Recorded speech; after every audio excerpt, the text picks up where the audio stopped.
Hello, this is Carla again. I'd like to welcome you to day one of the Dragon Energy course. I hope you had a chance to watch the welcome video as well as read some of the channeled messages from the dragons to previous and current dragon students. There are some insights in there that you may find helpful. So today we begin day one of the course, and I like to begin each day of the course with just a brief opening meditation. It's not a full on journey at all. It's simply to drop in at the beginning of each day, whether or not you're watching this as a replay or attending any live gathering related to the course. I do like to just open the space and invite the dragons in. And also setting the intention for yourself for this course. Inviting the Dragon Collective, but also your higher self to join you as you journey within this online platform and opening your field and your mind to the wisdom of the dragons. I will personally set the intention for the course to be an expansive experience for each of you watching and listening to this, and setting the intention to open your dragon channels for these connections with the dragons and for the activations that will transpire during the course, regardless of whether it's live or recorded. And finally, may all of this unfold in alignment with each person's highest timeline and all in divine timing. And so it is. Okay, so before we get into the actual course content, I just want to give you a brief overview of the course itself and what to expect. So, why a dragon course? Dragon consciousness is being reawakened in humanity.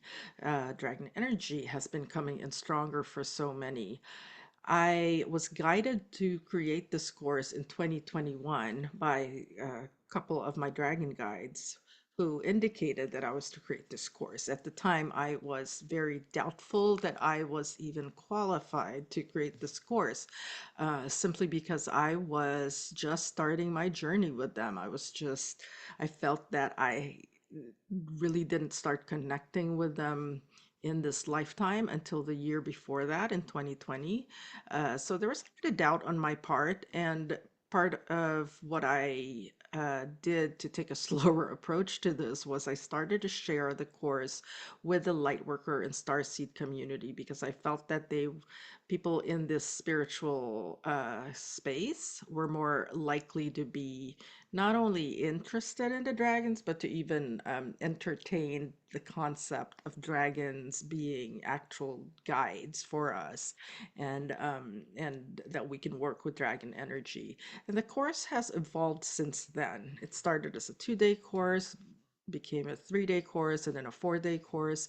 Um, I've made it a hybrid course at one point, but and now where it is it's an online uh, self-paced course, still structured into 4 days, but you can take it at your own pace, and the the activations and the messages are pre-recorded.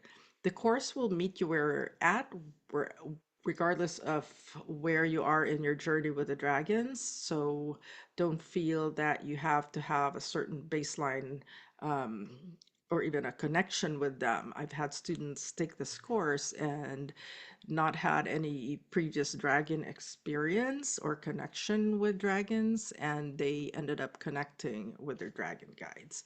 So, as I said, this is all recorded, but you will have lifetime access to the course as well as any updates to the course that I may do down the line. For all my students who have taken this in the past since 2021, I've always given them lifetime access to the course, and they can just message me if they want to retake the course.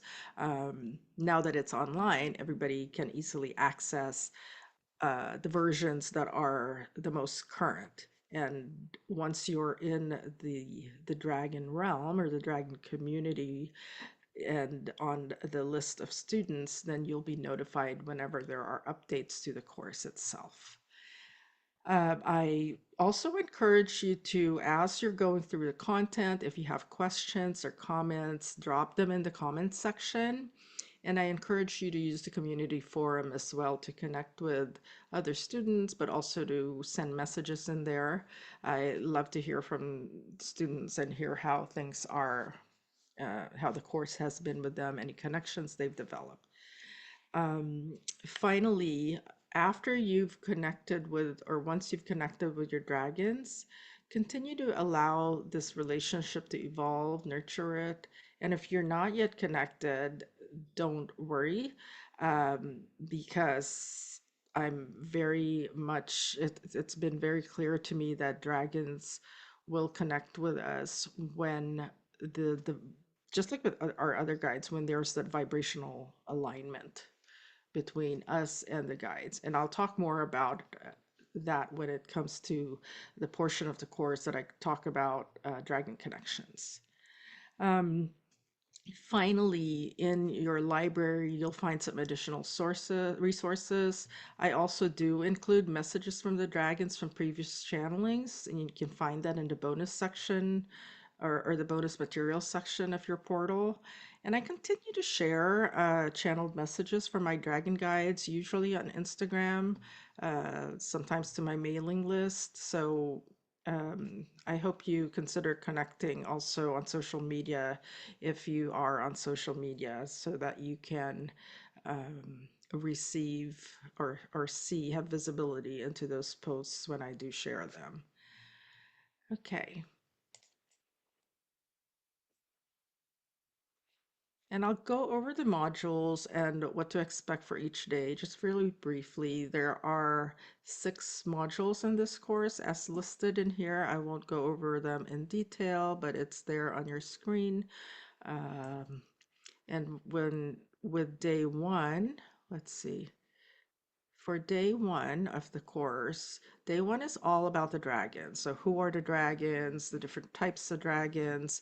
It's also during this day one that I will guide you in a meditation where you will receive the first activation of the course that's centered around opening what I call your dragon channel. So that's part of that. And then in day two will focus on connecting with the dragons. This is where I also talk about dragon star seeds.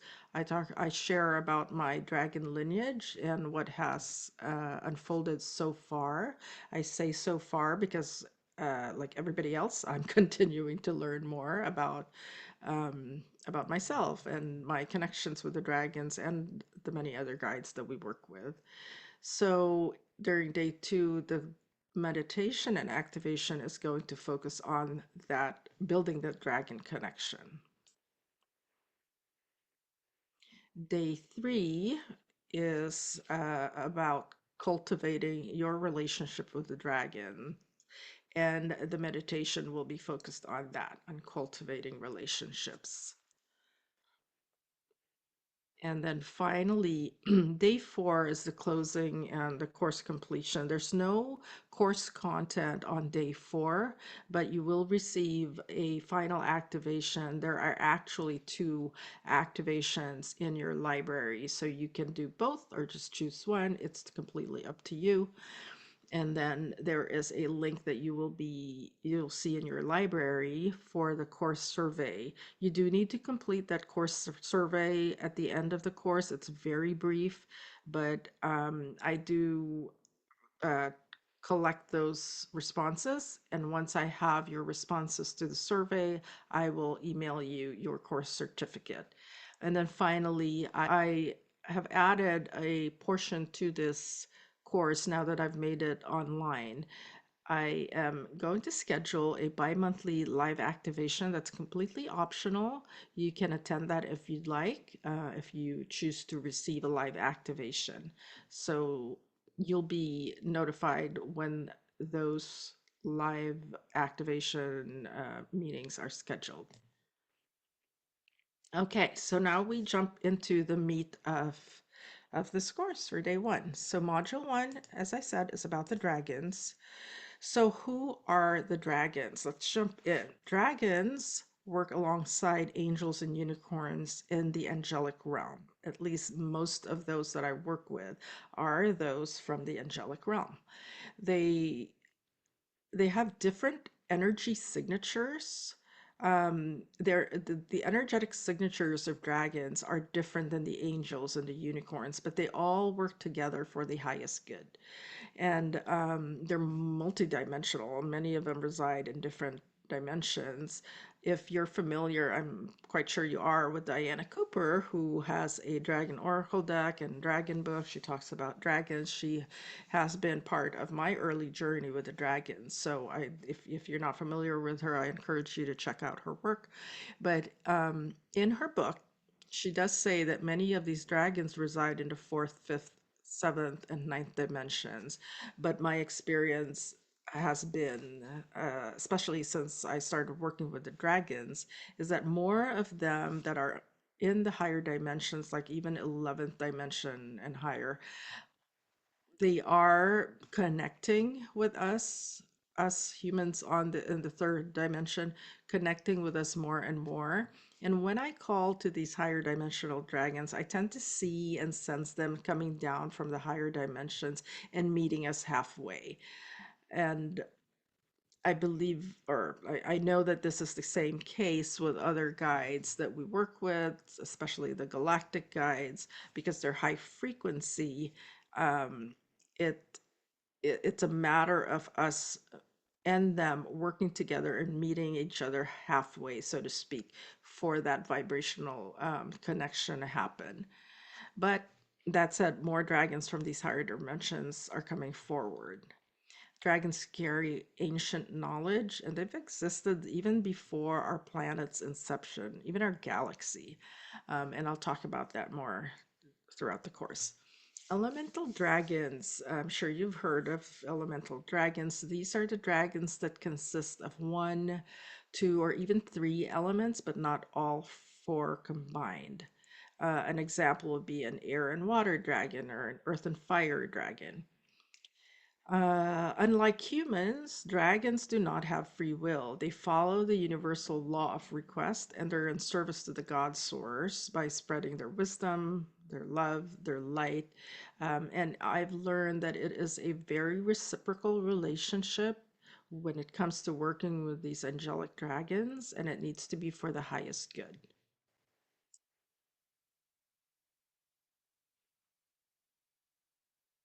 Continuing on about the dragons effortlessly travel between dimensions by adjusting their vibration. So it's like when I mentioned earlier how they tend to meet us halfway. It's how I tend to see them. It's very similar, as I've said, to other beings who communicate with us. But with dragons, they can easily pierce through the veils and glide through the different dimensions since they're not bound by space or time. Dragons are very fierce protectors, and they have great love for us, for humans, as well as Gaia, our planet. And they're really integral to our spiritual evolution and the evolution of Gaia herself. The dragons can be with us, and they're often with us, especially our guardian dragons, when we travel on the astral realm. I've had many uh, experiences of traveling in the astral with my dragons, and I've actually occasionally woken up with muscle aches that have carried over from my astral travels and battles. So something to something to be aware of. So I also like to share as a point of clarification a little bit of background on the dragons that are from Draco. Yes, there are dragons from Draco, but while they're genetically related to the primordial dragons, they're not the same. And this is something I learned through one of my dragon starseed teachers, mentors, during a channeling that he uh, did explaining. this information that was downloaded from his dragon guides. So many eons ago, the Anunnaki, if you're familiar with them, they captured about two or three dragons, the original or primordial dragons. They conducted some sort of genetic experimentation on them and they took the negative polarity of their DNA and extracted that, altered that, and from there created their what we know as the draconians. So while they're genetically related to the dragons, they're not the same as the primordial dragons, and they're certainly not the same as those in the angelic realm, the dragon guides from there, who are inherently good and oriented towards service to source or the god source. And I also do like to call out that, as with many species, some choose between good versus evil, service to others versus service to self, just as we as humans have that choice. So, so from that lens, there are genetically related species from Draco or Draconians that may be oriented toward good. So don't make the blanket assumption that a specific species is all evil or all bad. It's you can say the same thing about reptilians. They are generally known to be negatively oriented, but there are reptilians who do choose to operate on the positive side of this or end of the spectrum. So I just want to make that clarification and that distinction between draconians and the primordial dragons. The other couple things I will say about the dragons is we cannot choose our dragon guides. They choose us based on our frequency. And this was something that I channeled myself from them when it was actually early on when I was creating this course. So that was one of the things that one of the clarifications that they provided. Finally, I'll say that we cannot command dragons and we can't trick them. So a relationship with dragons is one of mutual respect. There is, as I said, they choose us based on our frequency, but that relationship with them is also based on frequency and purity of heart. And I'll talk more about that throughout this course. So let's switch. I'll give you a little bit of information about dragons throughout history. These primordial dragons actually helped create not just our planets, but our planet rather, but our galaxy. And they once lived with us or among us, among humans in the third dimension. They were certainly around during Lemuria and Atlantis, during those civilizations. But many of them eventually left when humanity's frequency started to lower with the increase in conflict and wars, etc. And also, humans began blaming them for catastrophes and they started to kill these dragons because they blamed them for what was going on around them. And the dragons had no choice but to start leaving the planet. Some of them ascended to higher dimensions, and some are still around us, but just not visible in physical form because that requires um, a lot of adjustment in the vibrational frequency, whether it's dragons or other guides. But also, I think it's part of humanity's vibrational readiness to see them. And many of those who remain on Gaia are those that do work with Gaia, like dragons who maintain the ley lines, which were originally called dragon lines. Some of them are water dragons in Antarctica or at the bottom of the Bermuda Triangle. So it's just places, areas of the planet where they do actively do work. And of course, many people do see them with their third eye or sense them through their other clairs. Um, and I'll talk a bit about how I visited a place, and I will take you here. I think on day two is where I students on this journey. But in a hypnosis session a few years ago, I visited a place in the dragon realm, or at least I call it that, which is where many of the dragons fled after leaving our dimension. I've also had a vision of dragons underground who were imprisoned in dungeons, and I'll share that story during the course. But I eventually was guided to release these imprisoned dragons at my first Dragon Forest retreat in May. Dragons feature prominently in different cultures as well as pop culture.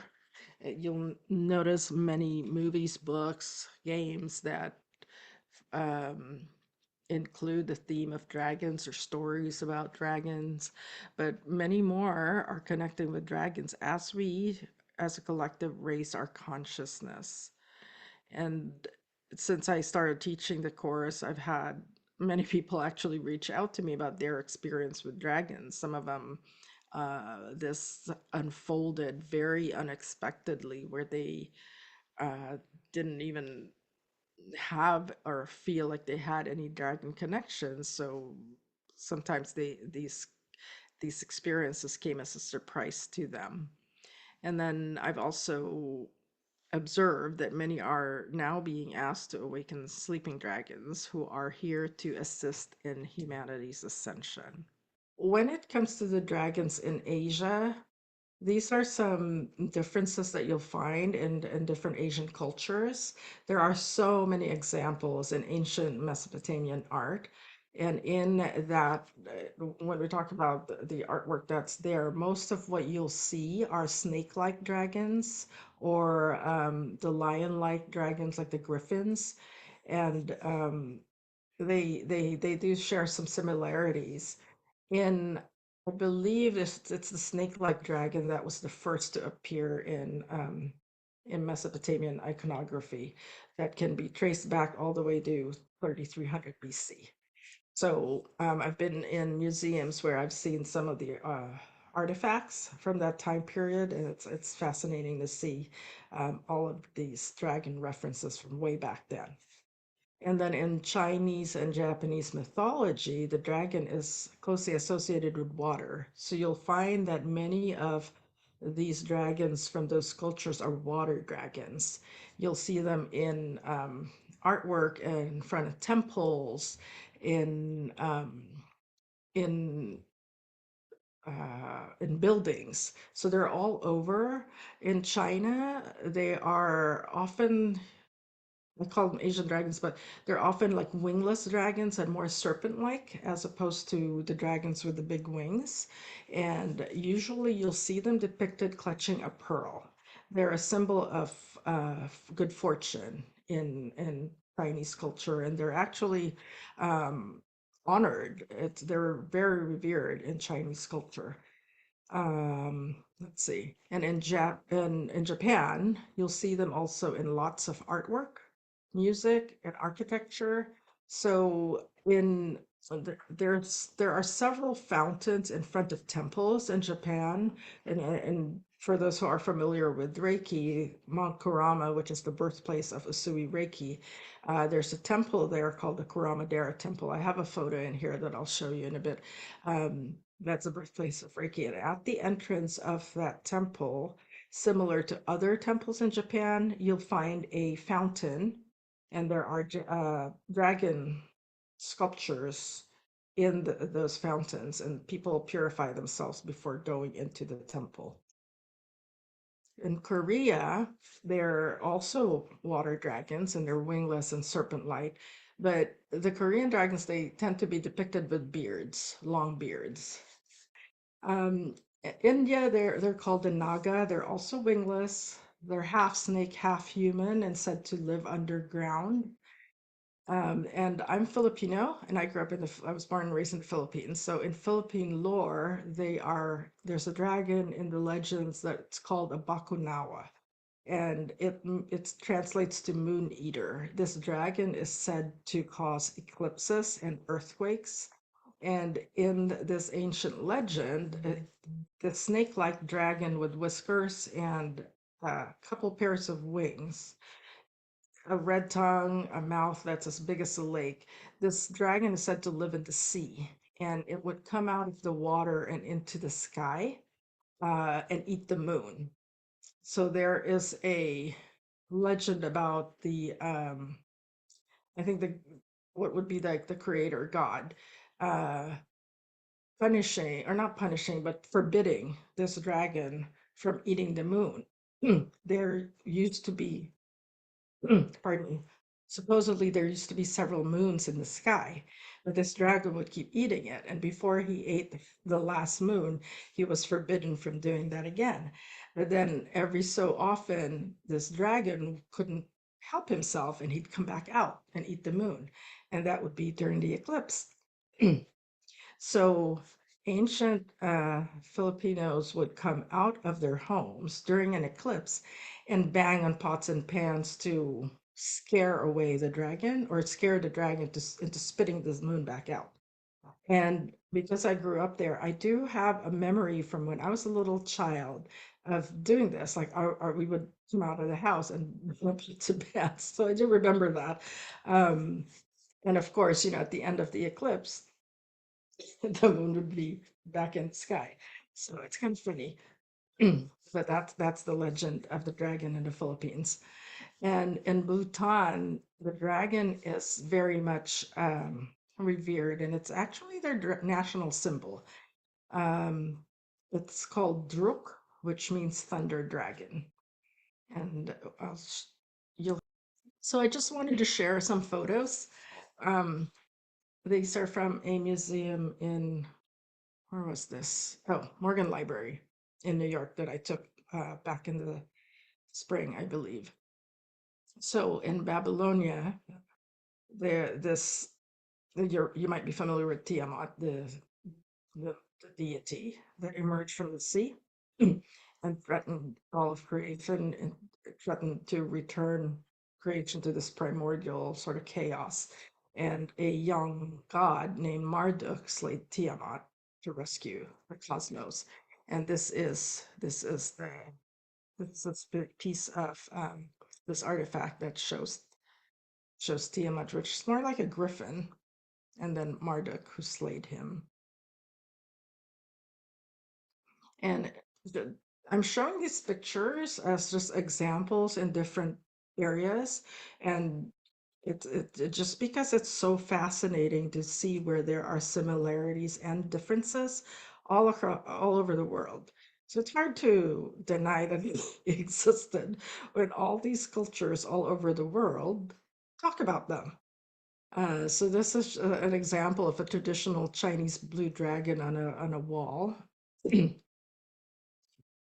In Taiwan, this is on a temple, and these are the dragons, and they look a little different. It looks like they have a single long beard and whiskers. So in Japan, this is the Kuramadera temple that I mentioned that's outside, or that's in Kyoto, the birthplace of Reiki in Mount Kurama. And this is another temple where you'll see a dragon, but there are many other dragons in front of temples in Japan. I'm always looking out for dragon references, and it's funny because when I went to this museum with my husband and my daughter, we kind of split up while we were like walking around the museum, and my husband found this before I did, and he came looking for me. He's like, "Come here, come here, come here! This is a dragon." And I saw this, which is actually a pretty cool dragon. Um, I love how it looks, and it's one of those articulated dragons, but this dates back to 19th century, and it's made of iron. And in Korea, these are some dragon bells that I think were from a marketplace.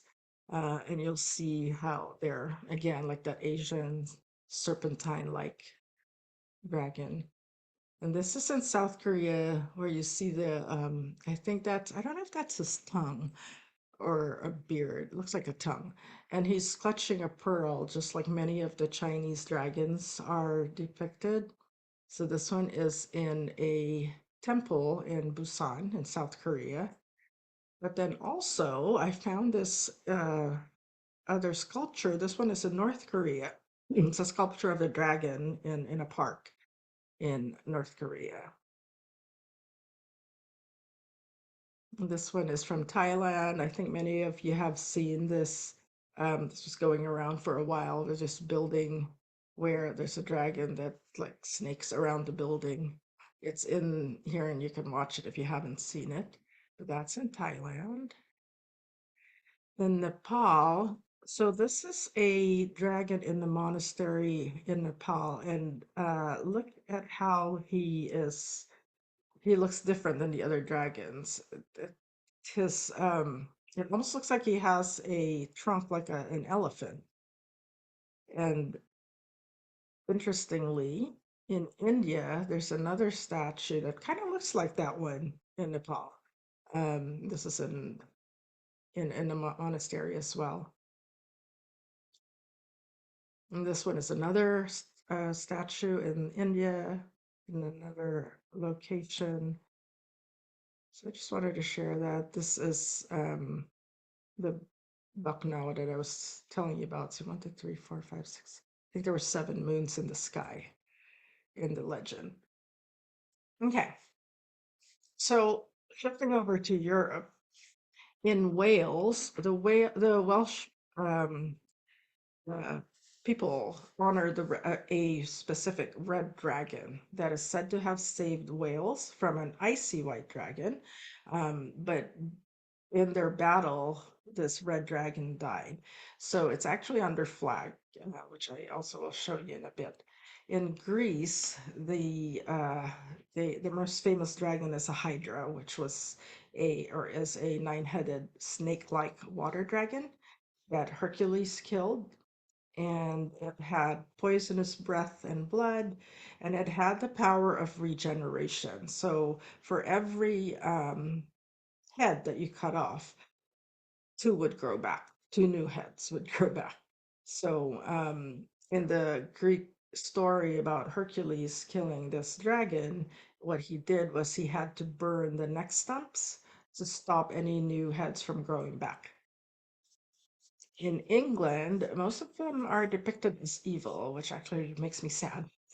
Living in dark caves. So in England, you'll see that many of them are shown as, protecting treasure, living in caves where knights would battle them.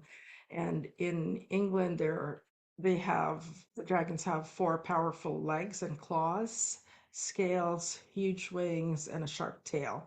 They are said to have fangs and poisonous breath and breathe fire. Moving to Russia, it's kind of like a hydra, but in Russia, their stories show them with just 3 heads, much like this clip art here. And also, the heads would also grow back when cut off, just like in the Greece story. And then in Scandinavia, in this Norse story, this is a 30-foot snake-like dragon that kept eating the roots of the world tree, and which was dangerous for Earth because it's a tree that keeps the universe safe. So he is said to be multicolored and huge without wings and lives underground. So just some examples in Europe, and then some photos that I found. This is a statue of Hercules and the Hydra. And this one is of St. George and in London.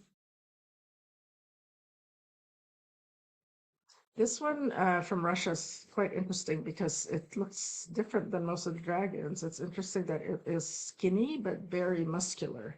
And I've not seen any other dragons depicted this way. Um, just interesting how different it is. And in Poland, I like this statue because they have it rigged so that it has fire coming out of its mouth. However they did that, I'm not sure. Um, yeah, so that's in Poland. In Bulgaria, this is one of my favorites. There's a couple of dragons in the sculpture, and in the coast, in a garden by the coast in Bulgaria. And they're holding a dragon egg. So like they're like dragons in love. And this is I think this is a famous bridge in Slovenia where there are these two dragons at the entrance of this bridge. And in Ukraine, this is a very old, dates back to the 17th century in Western Ukraine. It's a sculpture that's in one of the churches. And you'll see that it's breathing fire in this sculpture. He's got wings. So, still on the topic of dragons throughout history, I want to talk about flags and those that have dragons on them. This flag that you see in this image or video is the flag of Bhutan. Dragons have appeared on many flags throughout history. Some of them are still active flags, or they're currently in use, and many of them have been retired, so to speak. Bhutan, if you're not familiar, is a small country in between India and Tibet, surrounded by the Himalayan mountains. And their national flag has a white dragon in the center. And the local name for Bhutan itself, the country, is Drukyul, which means land of the thunder dragon. I mentioned Wales earlier. So the flag of Wales is a red-winged dragon, which officially became the national flag in 1959. And this red dragon was even on the former Air Wales airline. It's no longer on that airline, but I think for a while it was on there. And the dragon's been a traditional symbol of Wales for centuries, since the 800s. You might still find it on coat of arms, emblems, and other artifacts. Finally, Malta is the third country with a dragon on its national flag. But in addition to national flags, there are other flags with dragons. So you'll see in this image, um, so here's the flag of Bhutan and Malta and this red dragon on the flag of Wales. But look at all these other flags. Some of them you'll see they're already retired, like the one in China and Hong Kong. But there are other portions of different countries that have flags or dragons on their flags. Very interesting. Um, okay. So now let's talk about the types of dragons. Let's talk about the different types of dragons. I'll start with the earth dragons. And if you're a grid worker, earth dragons are wonderful helpers and allies. You may already be working with them. I'll talk more about how to actually work with the dragons in day 2 of the course. But let me talk about the earth dragons. Excuse me. So earth dragons are brown, but they come in various shades. They love our planet. They help take care of the earth, of the soil.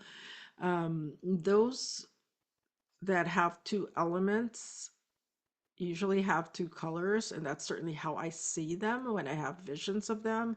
So, as an example, an earth and fire dragon, I'll typically see a mixture of brown and orange, or brown and red, where sometimes like the back is brown, but then the chest is an orange color. So that's just an example. Earth dragons can create, manifest, they can move matter, and they work, as I mentioned earlier, on the Earth's ley lines, which were at one point, or originally, they were called dragon lines. Earth dragons can breathe fire and they can clear the dense energies underground. That's part of how they maintain the Earth lines, is clearing the dense energies along these ley lines. Earth dragons can help us anchor and ground to Mother Gaia.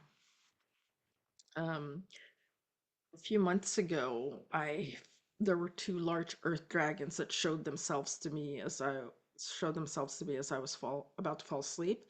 And they were standing in my backyard. They started coming into my consciousness more after that, and I think it was partly to prepare me for a conference, a Lemuria conference that I was about to travel to attend and co-facilitate. But also, what became clear with that is that they were also coming forward for my Dragon Consciousness program. At the time, I hadn't launched it yet, but they wanted us, or they want us, just in general, Earth Dragons want us to call on them more to help heal the Earth's ley lines. So if you're a grid worker, you do any grid work, they're wonderful allies and helpers when it comes to that. Fire dragons are known for clearing and protection. So fire is not necessarily destructive, but it can be used for purposes of, purification and release. Fire dragons are usually red and orange in color, or there's a combination of them sometimes, of these two colors. Um, I like to, they're very powerful. I like to ask them to breathe a wall of fire around me when I need it. So you can ask them to do that, breathe an etheric wall of fire around you or your loved ones for protection, whether that's protection from other people's energies or just lower vibrations in the field, in general.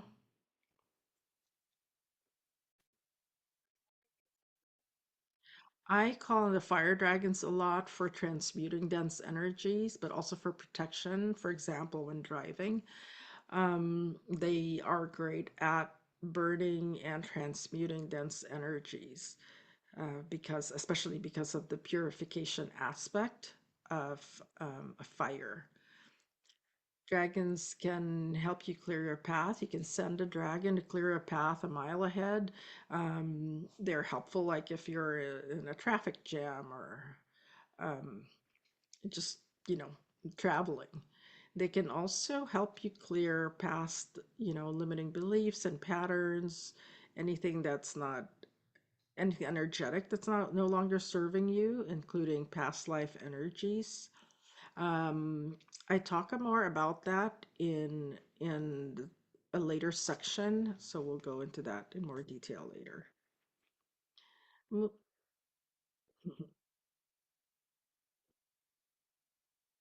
Moving on to water dragons. Many water dragons are green in color, but not all. My personal or guardian dragon is actually a blue water dragon. But water dragons are often found in big bodies of water. They help keep the seas and oceans on Earth clean. They move very gracefully and let the energy of love itself flow. Water dragons are great at teaching us to go with the flow and to surrender. They teach us to how to flow around obstacles, which is in large part why my guardian dragon is a water dragon, because um, that's part of what it this dragon helps me to embody and learn in this lifetime. Now, water dragons are the only elemental of the elemental dragons that cannot breathe fire. Water dragons are also great at helping us open our third eye by, um, energetically opening it and then helping sort of like wash and cleanse this so that our third eye vision is clearer. And then air dragons are, again, when it comes to color, it's these are examples, but not set in stone. I think I talk about this more in a little bit. But air dragons are often blue in color, like the sky, and you can sometimes see them in cloud formations. And I say sometimes, but really, so many people are noticing dragons in the sky. I have a collection of cloud photos with dragons in them, and I see them in the sky so often. Um, some of my students, past students, but even just other people I'm connected to on social media have occasionally sent me images or photos they've taken when they see dragons in the sky. It's kind of a fun thing as well. Air dragons, they move swiftly through the air. They can breathe fire, and they are great at helping us clear heavy thoughts, and lift our spirits. They can also do work to help us with our third eye. So let's talk about dragons with more than one element. So these are some examples. Earth and fire dragon. Um, these dragons help you move your plans forward. Earth and air dragons bring balance. They help you realize your visions. So when it comes to dragons with more than one element, I like to an easy way to think about how they can help you is to think about those elements that make up these dragons. So the earth dragon, the earth aspect grounds your vision, and then the air element in earth and air dragon provides the inspiration and high energy to bring that vision into reality, whether that's helping you attract the right people and circumstances in your life. And so that's an example of it. The earth and water dragons help you build a strong foundation when you have new opportunities. So, what they do is they help you feel safe and confident to move forward, and they help open doors and attract the right people to you. Air and fire dragons, they're great at helping ignite your imagination and that creative energy in you. So air and fire dragons can bring a lot of excitement. Think about the elements of air and fire combined.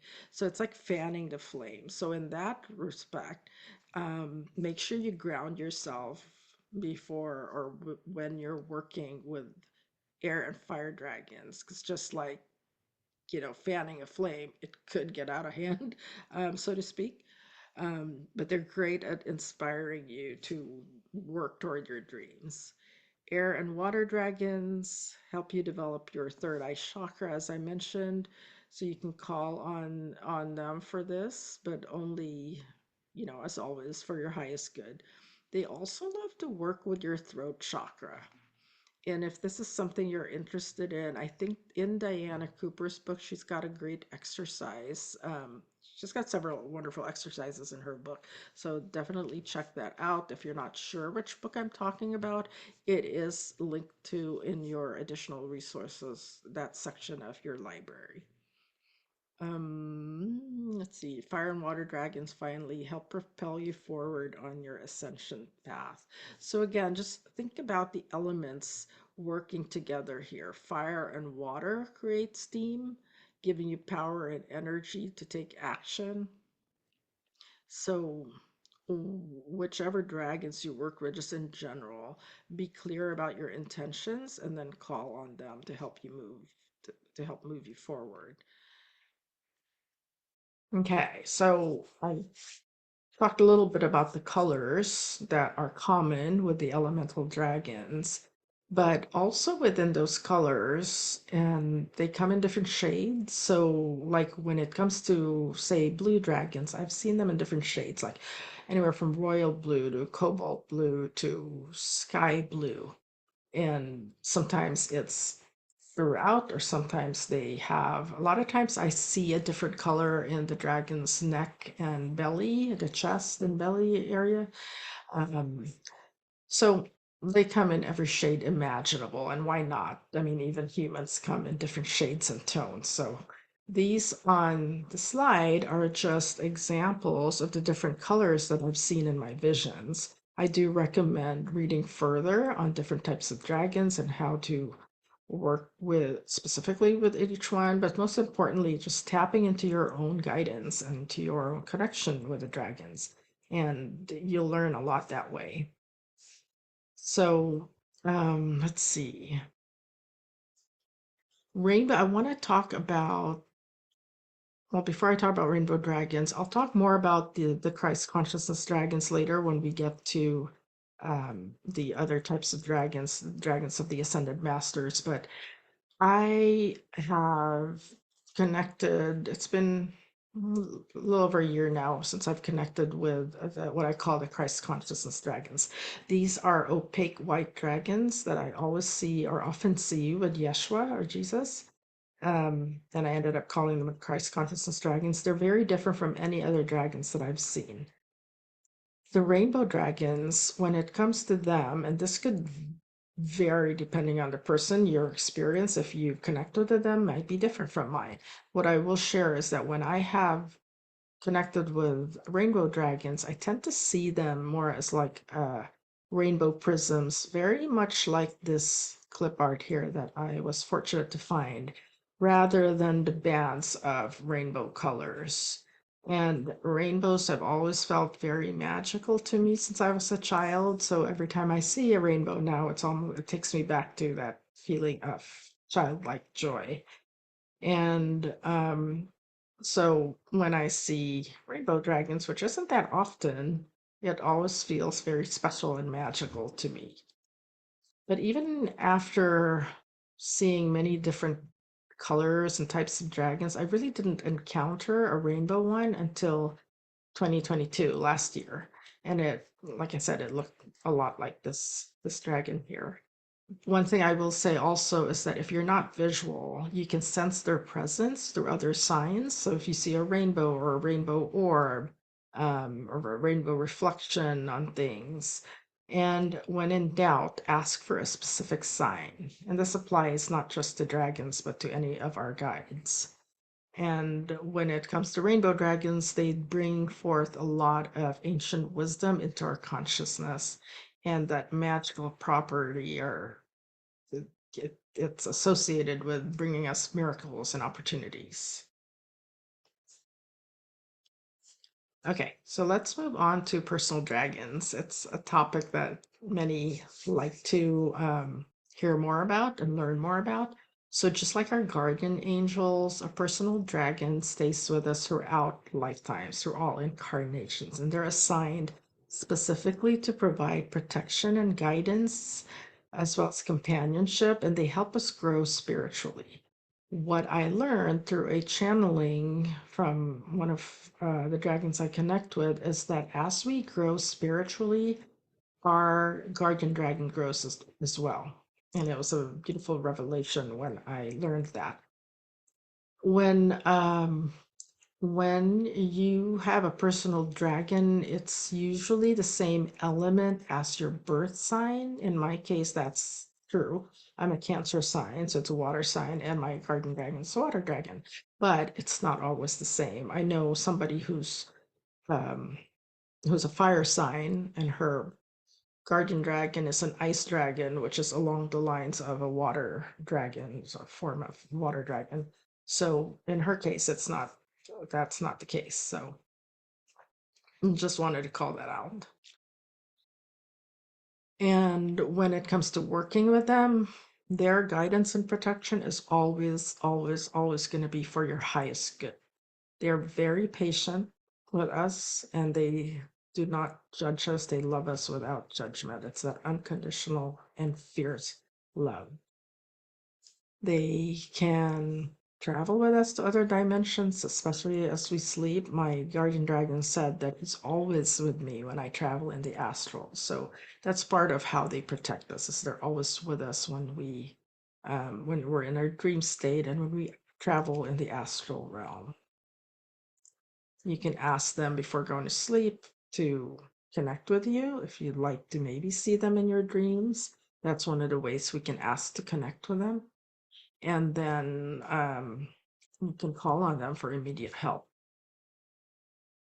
One of the things also that they've been that they've been clear about early on when I was building this course is that we need to be patient when we're waiting to connect with them. Some people are not, or many people are not aware of their presence, but regardless of that, they're there because they're assigned to protect us. But we need to be patient as we wait to connect with them. I personally didn't meet mine until after I'd started seeing visions of other dragons and slowly was connecting with their frequency.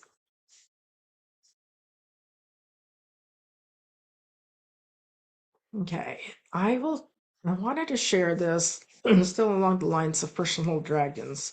This is something that's a direct quote from one of the channelings. And when we say our personal dragon or our guardian dragon, they wanted to be clear that when we say that, it doesn't mean that that dragon belongs to us.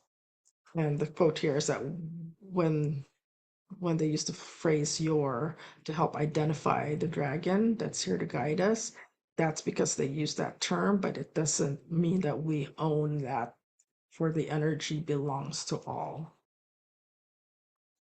I briefly said earlier that they grow with us as we grow spiritually.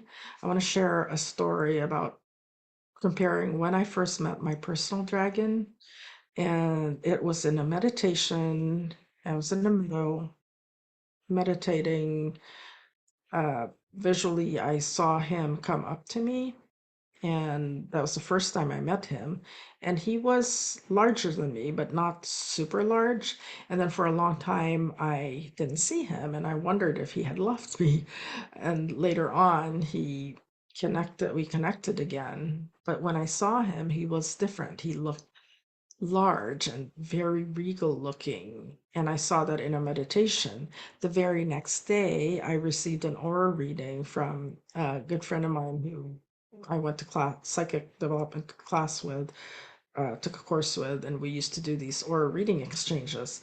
So that next day, she was doing a reading for me, and she saw this very old and ancient dragon sitting at the base of a tree, and very regal looking. I later received some confirmation about how, as we grow, they grow with us as well. So I included an excerpt here from that channeling, which I believe is very valuable for us to know. And then when it comes to names, this is another thing that is considered, they're very particular about names. They consider it personal information. So sometimes they don't want to reveal their name. If they do, we need to honor that as something that's between us and the dragon, our dragon. When I've done readings, dragon readings and activations for other people, sometimes the name, they won't give me their name. And it's because that they want that person to, they want to reveal it directly to that person, whether in a meditation or a channeling, just something that's between them. Other times I'll receive maybe the first couple letters and the last one. Um, One of the first people who I did a reading for, where I got the first two letters and the last letter, eventually, in her own connection, her own channeling, her own meditation, she received the rest of it and then had the whole name for that dragon. But then other times I'll do readings and the name just like drops in really quickly. So it just depends. But keep that in mind if you are not receiving the name of your dragon right away, and just be patient and it will come in divine timing. Or if you do readings for other people and when it comes to dragons names, you're not always getting the name, just know that there's a reason for that. But it doesn't mean that it won't be revealed eventually. Uh, One last thing that I'll share is that when I first connected with my dragon and I tried to tap into his name, I thought it was something. Um, and when I asked about it in a channeling, the dragon basically said that, well, yeah, you can call me that, but I much prefer to be called this. And he gave me another name, which is what I call him today. Okay. Higher dimensional dragons. These dragons are those in 5D or higher. These dragons are helping humanity and our planet ascend. Some of them work with the archangels and ascended masters and intergalactic star systems. I'll talk about that in a couple minutes. But there's also what Diana Cooper refers to as the golden Christed dragons. And these are the dragons that are pouring Christ's light down into humanity to help us raise our consciousness. One of the ways we can work with them is to ask them to help us stay in that 5D frequency more often. I'm sure I don't need to explain how it's sometimes difficult to stay in that frequency when we're living in the 3D world. So that's one of the ways we can ask them to help us. The Golden Atlantean Dragons, I was working with, before I got my other Dragon Oracle decks, I worked a lot with Diana Cooper's deck. And this hard on the golden Atlantean dragons kept showing up with some consistency a number of times. And this was before I learned about my own connections to Atlantis. So one of the great ways that we can ask them to assist us is for helping us awaken our memories of Atlantis. And if you are alive today, more than likely you were alive during that time. The other thing I will share is what are referred to by ice dragons, but not very commonly found in, if you do some research on them. I will share that there's a website called the Dragon Wisdom School, and I highly encourage you guys to check that out.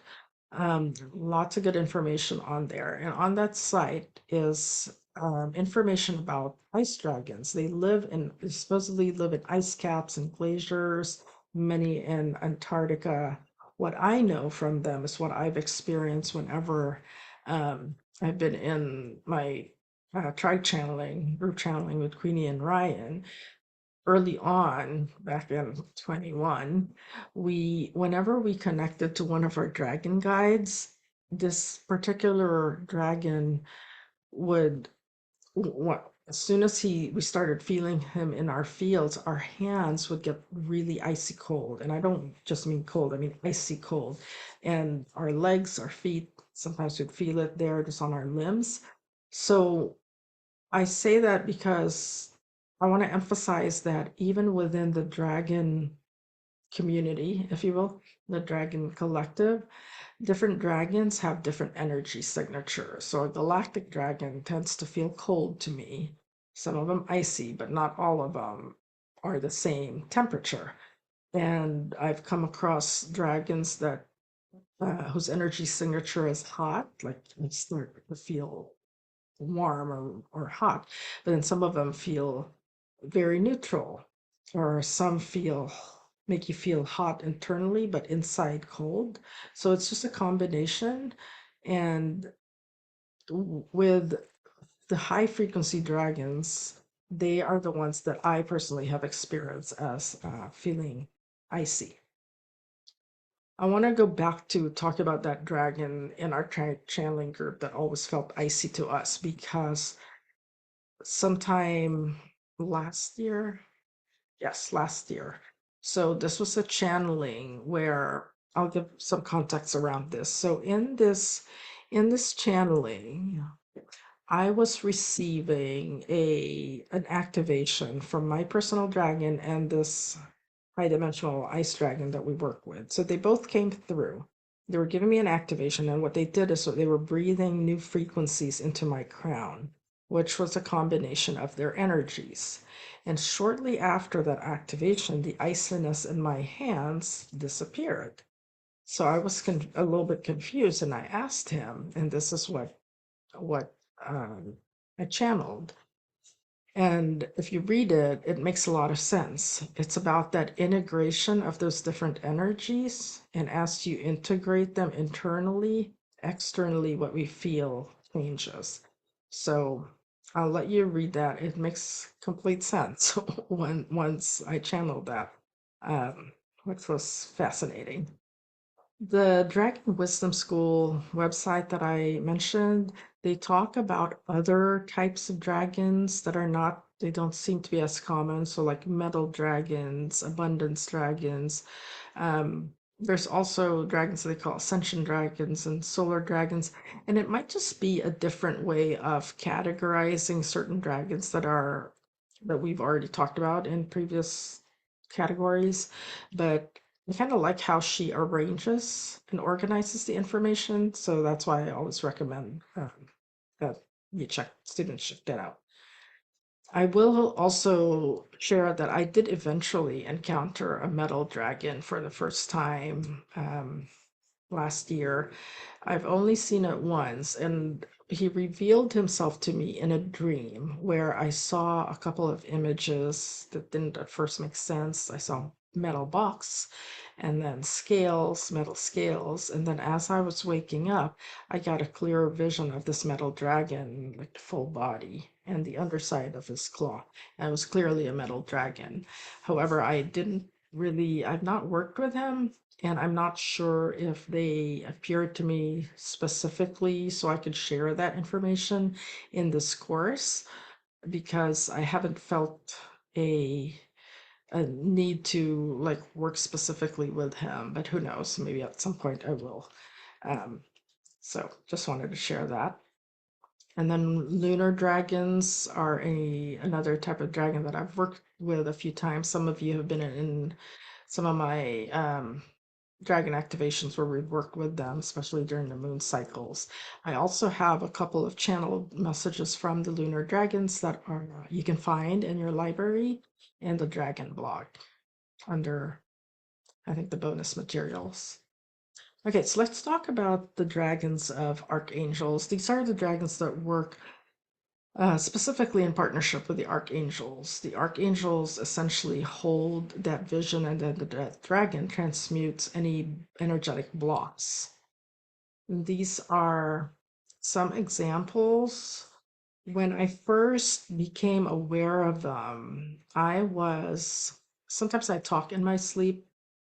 This one time early on, I found myself repeating phrases as I was waking up. And then one morning, I woke up saying Dragon of Angels.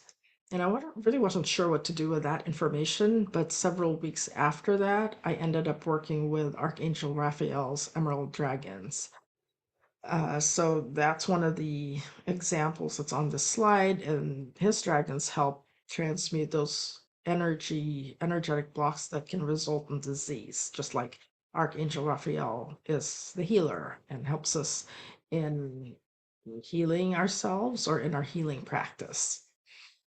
So this isn't an exhaustive list. It's simply those that I have personal experience with that I wanted to share here. I work with Archangel Metatron a lot. He's one of the guides that showed up early on in my channeling journey and with the channeling group.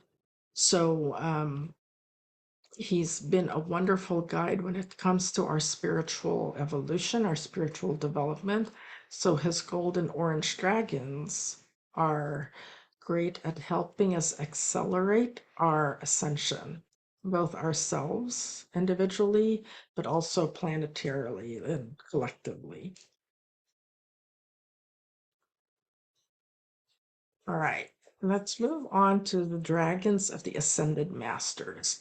Many of you are familiar with Kuan Yin. She's, um, you know, also referred to as a dragon master, and you'll often see her depicted as riding on a dragon or having a dragon draped around her shoulders. Usually it's a pink dragon. When I connect with her and see her dragon, it does appear to me as pink. Not long after I began connecting with Dragon Energy in 2020, my family and I spent the month on the island of Oahu in Hawaii, which is where my husband's from. And the first 2 weeks of our stay, we were in a condo, and on in the bathroom there was a print of Kuan Yin on her dragon hanging near the bathroom sink. Now at that time I didn't feel super dragon connected yet. I was just beginning to connect with them. And when I saw the print, I was excited because I had been actually drawn to Kuan Yin's energy around that time. Um, so it wasn't so much the dragon that registered for me, but Kuan Yin. But it was on that trip, later during that trip, while we were still staying in the condo, that I had my very first vision of a dragon. It was a green water dragon that was sitting at the top of a waterfall. I also learned about Mary Magdalene and how she has these seven blue dragons called the Sapphire Ray dragons. I've not personally worked with those dragons. I do hope to at some point, but they can be in different shades of blue. So it's not just like one shade of blue. It can be dark, deep royal blue, and even paler shades of blue.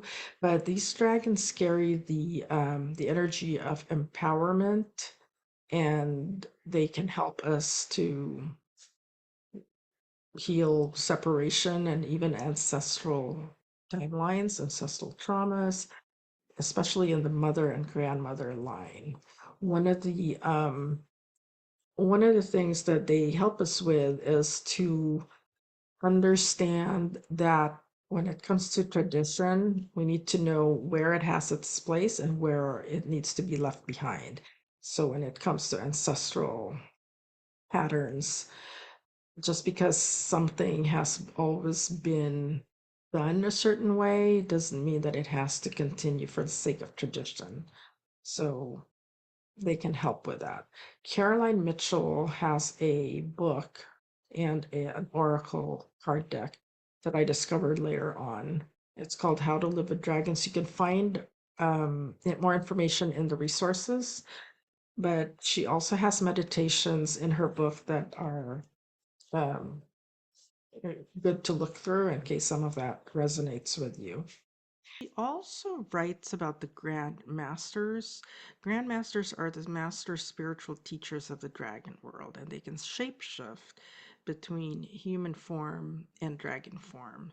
Their human form is usually an ascended master. So, the dragons of the Ascended Masters, you'll find as well in Caroline Mitchell's work examples of these, what she calls the Grand Masters. Um, I highly recommend looking into that. Mother Mary, for example, her dragon form is named Serene. I wanted to share more also about Yeshua's Christ consciousness dragons, what I refer to as the Christ consciousness dragons. They are, I've had several visions of Ascended Master Yeshua surrounded by these white dragons that are unlike any other dragons that I've ever seen.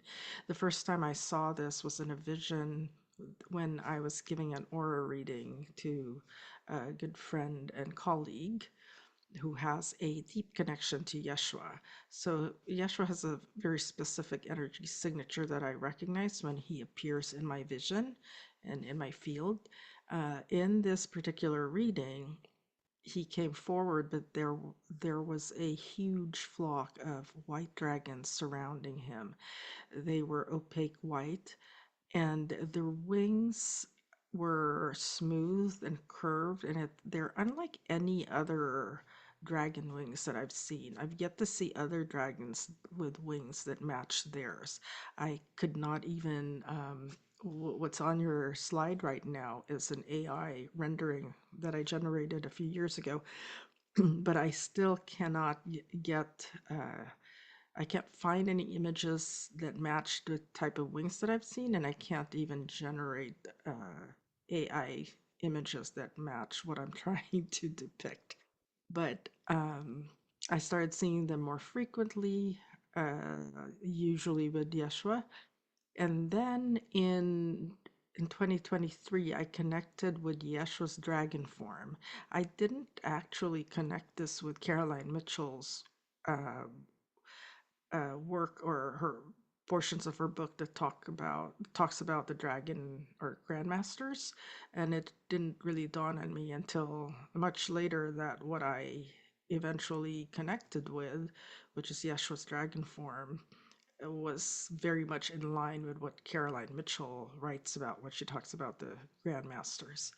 Um, there is a link in here when you open the PDF file for the day one course content. You can click on this hyperlink to view the image that I generated as well as part of the channeled message that came with that, or not with that, but the channeled message when I connected with Yeshua's dragon form. Okay, so switching over to galactic dragons. These dragons are connecting with us more during the stage of our evolution and consciousness. They're very high frequency and they guide us in our work with DNA upgrades, helping us clear our light bodies and helping us connect to the fifth dimension. They live in other planets or star systems in our universe, and they generally maintain a peacekeeping role to ensure balance across the universes and the galaxies. They're very powerful, and they hold the keys and light codes that can assist us in our ascension journey. They're great at or they're great to work with when you are trying to remember your starseed or star connections, star lineages. So definitely call on them if you're trying to uncover more of your connection with other planetary or star systems. They also oversee the portals. Sorry, they also oversee the energy portals, and they help us anchor in any light codes that we are downloading, especially during key portal dates like Lionsgate and 8/8, um, Sirius Gateway on 7/7, and 11/11 Gateway, and other portal dates such as that. I also read that they can clear vast areas with sound waves that create ripple effects. So actually love working with the Galactic Dragons. I've worked with them quite a bit, and I'm actually gonna work with them even deeper in level 2 of my Dragon Consciousness program, which kicks off. I'm recording this on March 8th, 2024, and I'm gathering with my first level 2 cohort next week. So we'll be doing a lot of work with the Galactic Dragons.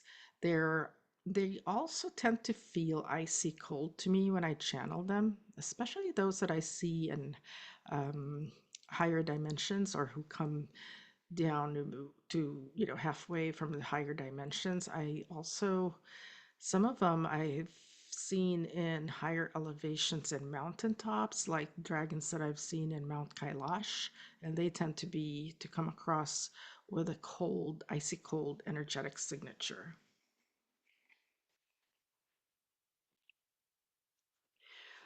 The other thing about them is I mentioned that they can help us remember our connection to the any star races that are part of our soul's origin, help us remember our starseed lineage. There are, let's see, there are many different galactic dragons from various star systems.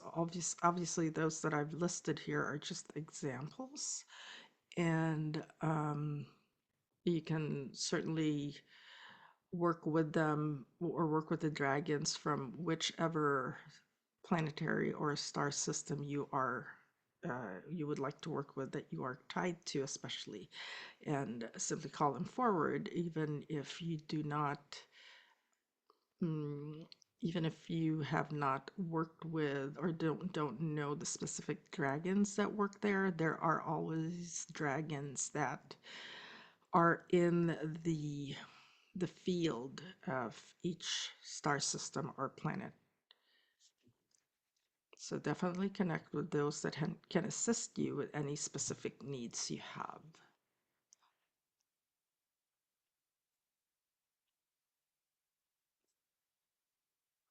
Okay, so that's the portion on that's the course content on Module 1, which was about the dragons.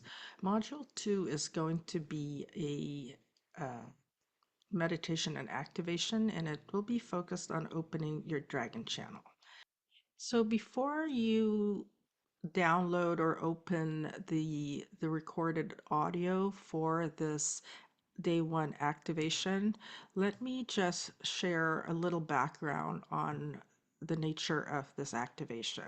I like to give activations for each day of this course in sort of a progressive or a progression, well, I don't know if it's slow, but it is a progression to further opening up our connection with the dragons. So day 1 in this activation, I focus on opening your dragon channels. And much of that involves working with your causal chakra. If you're not familiar with the causal chakra, this is one of our 5D chakras. It's not an in body chakra. And it is located about 3 to 4 inches behind the center of the back of the head and above the crown chakra. It's moon white in color, and it absorbs and radiates divine feminine light. It's kind of like a halo and acts as a filter for the energy that is flowing through your soul star into your consciousness and then down through your lower energy centers. And in this meditation, these are some of the guides that I tend to call on. But every journey is different. But these are just some examples of the guides that I call on during this particular activation. Archangel Christiel, I would say, is almost always in this meditation, if not always. She and the usually the white unicorns that work with her. Sorry, I get raspy before I start to channel. So Archangel Christiel is very much a an active guide when it comes to this because she works with our causal chakra specifically, does a lot of work with that. One last thing I will say about this is that the full moon is a perfect time for working on expanding your causal chakra. The causal chakra is it's sometimes referred to as our personal moon. So because of that, full moon when it's a full moon, it's a perfect time to work on expanding your causal chakra. During this activation, as you're listening to the meditation, um, I recommend spending time if you're not guided to do this during the activation, and if you want to do this activation and meditation again, it helps to be open and ready to receive this higher frequencies by first setting the intention to release any old beliefs that are no longer serving you, including any inner child wounding or old patterns and beliefs that could block you from receiving these higher frequencies as well as the energy of divine love. And the water dragons can actually assist also in cleansing, cleansing your cells and just opening your field to receiving more of that Christ light in your body. And before I end this so that you can start the meditation, I've included a slide in here as well for some options that you can do before day 2 of the course. I always recommend some integration period. When I ran this course live, I always left 2 days in between course days. So take that time to integrate what you've received, integrate any of the activations that you receive.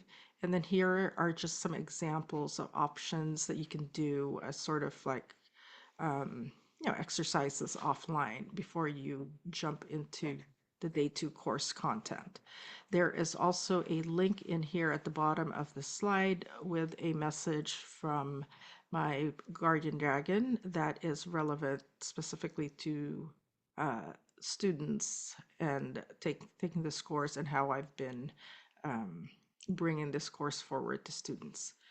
And with that, I will end this, and I also will just remind you to, as you reflect on the day 1 course content, I encourage you to share in the community. Other than that, thank you for day 1 and enjoy the meditation and activation.